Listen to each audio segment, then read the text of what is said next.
ایک ذکر ایسا ہے کبھی مت چھوڑنا،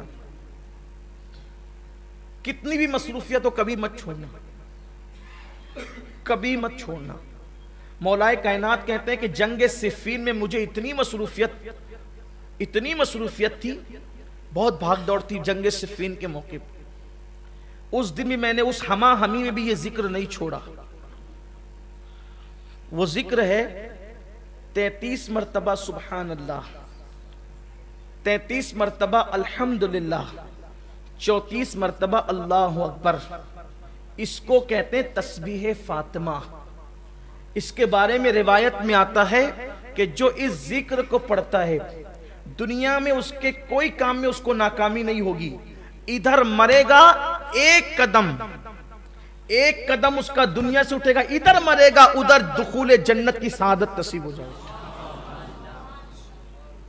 نامراد نہیں ہوگا یہ ذکر۔ اس لیے کبھی مت چھوڑنا اس کو۔ ایک کلمہ شریف سنا آپ نے، لا الہ الا اللہ محمد رسول اللہ، اس کے بعد آپ نے تسبیح فاطمہ یہ سنا، پھر اس کے بعد سبحان اللہ وبحمدہ، سبحان اللہ العظیم وبحمدہ استغفر اللہ۔ میرے آقا فرماتے ہیں جو اتنا کہہ لے اللہ اس کو میزان بھر کے نیکی عطا فرماتے ہیں۔ اس کو بھی پڑھو۔ اسی طریقے سے اشہد ان لا الہ الا اللہ وحدہ لا شریک لہ، لہ الملک و لہ الحمد، یحیی و یمیت بیدہ الخیر وہو علی کل شیء قدیر۔ اس کو جو بندہ پڑھتا ہے اگر 4000 سال کے گناہ بھی اس کے نامہ اعمال میں ہو اللہ اس کو بھی بخش دے۔ بڑا عظیم ہے یہ۔ انبیاء کرام کا یہ وظیفہ ہے جو میں نے پڑھا نا، جس کو ہم چوتھے کلمے کی شکل میں پڑھتے ہیں، انبیاء پڑھتے تھے اس وظیفے کو۔ ایک وظیفہ اور ہے، حسبنا اللہ و نعم الوکیل۔ اسے حضور علیہ السلام مشکل مقام پر پڑھ، یہ دو وظیفے، ایک تو لا حول ولا قوت الا باللہ العلی العظیم، اور ایک تو حسبنا اللہ و نعم الوکیل۔ اس کو حضور علیہ السلام مشکل مقامات پر پڑھتے تھے۔ فرمایا جو حسبنا اللہ و نعم الوکیل پڑھے گا، اللہ فرماتا ہے چونکہ تو نے مجھے اپنا کارساز بنایا اب تیرا کوئی کام بگڑنے نہیں دوں گا، اس لیے اس کو پڑھا کریں۔ بڑے وظائف ہیں اور بہت زیادہ دیے جائیں تو کہیں ایسا نہ ہو کہ آپ مشکلیں پڑ جائیں، لیکن ایک وظیفہ جو حضور غوث پاک سے منسوب ہے اور اس کی بے شمار دنیاوی اخروی فوائد ہیں، اگر کچھ نہ کر سکو تو اتنا کر لیا کرو کہ ہر نماز کے بعد یہ وظیفہ، اس کو کہتے ہیں پنج گنج قادریہ۔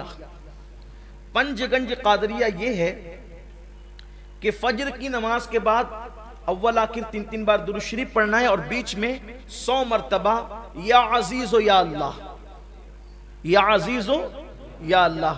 ظہر کے بعد 100 مرتبہ یا کریم و یا اللہ، عصر کے بعد 100 مرتبہ یا جبار و یا اللہ، مغرب کے بعد 100 مرتبہ یا ستار و یا اللہ، عشاء کے بعد 100 مرتبہ یا غفار و یا اللہ۔ 1 منٹ لگتا ہے اور اطمینان سے پڑھیں گے تو 2 منٹ لگتے ہیں، لیکن وظائف کی برکت ہے۔ یہ جو یا عزیز و یا اللہ پڑھتا ہے فجر کے بعد جو کبھی ذلیل نہیں ہوگا، نہ دنیا میں نہ آخرت میں۔ آپ کو ذلیل کرنے والے خود ذلیل ہو جائیں گے، آپ ذلیل نہیں ہوں گے، اس لیے کہ جو اللہ کو عزیز کہہ کے پکارے خدا اس کو کیسے ذلیل کرے گا۔ آزما کے دیکھ لیں، کبھی ذلت نہیں ہوگی، کبھی ذلت، آپ کو ذلیل کرنے والا خود ذلیل ہوگا۔ اس کے بعد یہ جو ظہر کے بعد یا کریم و یا اللہ پڑھا جاتا ہے، یہ پڑھنے والا کبھی روزی کے معاملے میں تنگ دست نہیں ہوگا۔ عصر بعد یا جبار و یا اللہ پڑھنے والا کبھی ظالم حاکم اس کو پریشان نہیں کر سکے گا۔ مغرب کے بعد یا ستار و یا اللہ پڑھنے والا کبھی لوگ اس کے عیب کی وجہ سے اس کے عیبوں کو اچھال نہیں سکیں گے اور اچھالنے میں کامیاب نہیں ہو سکیں گے۔ عشاء کے بعد یا غفار یا اللہ پڑھنے والا اللہ تبارک و تعالی اس کے بستر پر آنکھ بند ہونے سے پہلے اس کی مغفرت فرما دے گا۔ اللہ کا ذکر کریں۔ آخری بات یہ کہ ذکر کی 3 قسمیں ہیں، جب تک کہ یہ 3 قسم ایک ساتھ نہ ہو جائے ذکر نہیں ہوتا۔ جب تک کہ تینوں چیز مل نہ جائیں ذکر نہیں ہوتا۔ ایک ہے ذکر باللسان، یعنی زبان سے ذکر، دوسرا ہے ذکر بالقلب یعنی دل سے ذکر، تیسرا ہے ذکر بالجوارح یعنی اعضاء سے ذکر۔ زبان اللہ اللہ کہے ذکر ہے، لا الہ الا اللہ کہے ذکر ہے، سبحان اللہ و بحمدہ سبحان اللہ العظیم کہے ذکر ہے، یا ستار یا اللہ کہے ذکر، یا غفار یا اللہ کہے ذکر ہے، لا الہ الا انت سبحانک انی کنت من الظالمین کہے ذکر ہے۔ لیکن زبان یہ سب ذکر کرے، اب دل میں یہ ہو کہ میرے اللہ میری اوقات کیا تھی کہ میں تیرا ذکر کرتا، تو توفیق نہ دیتا تو میں کب کرتا۔ یہ نہیں کہ ذکر کر رہا ہوں سب کو دیکھ رہا ہوں کہ کون کون دیکھ رہا ہے کہ میں ذکر کروں، میری حیثیت کیا، تو نہ چاہتا تو میری زبان پہ تیرا نام کیسے آتا۔ پھر یہ جو نعمتیں تو نے مجھے دے رکھی ہے تیرا کرم ہے، یہ جو دولت مند بنایا، عزت دی، لباس دیا، اولاد دیا، یہ دیا وہ دیا، اس پہ دل شاکر رہے، شکر کرے، زبان ذکر کرے، دل شکر کرے، یہ دو چیز ہو گئی۔